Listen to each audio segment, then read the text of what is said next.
What's up guys? So ngayong araw tayo ay magtatanong sa mga ginagawa.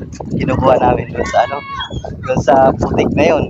So tatanungin natin si Sir. Sir, pwede magtanong? Anong anong tawag niya, Sir? Ito ang tinatawag sa amin sasing.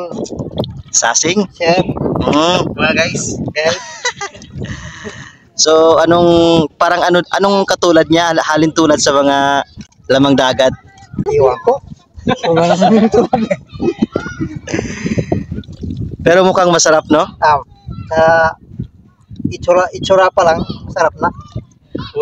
Ulam na.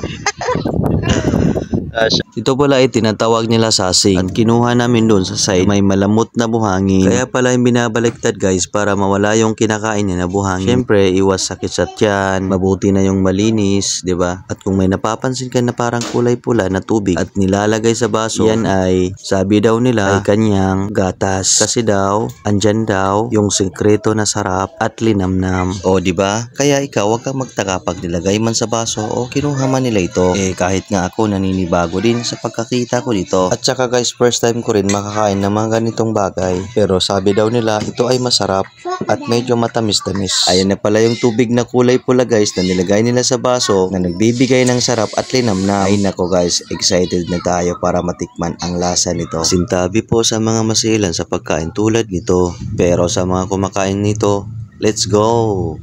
Ayan na pala yung tubig na kulay pula na nilagay sa baso. O ayan na ang macaroni natin. Susubukan natin kung ano yung lasa ng aming kinukuha kanina ni Mr. Jem. So ito guys, susubukan natin.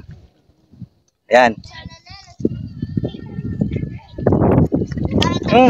Matamis, no? Oh, matamis na matamis. Anong masasabi mo, sir? Wala akong talagang masasabi kasi nasasabi mo na. Okay. Sarap. Bigayan sa melon maluto.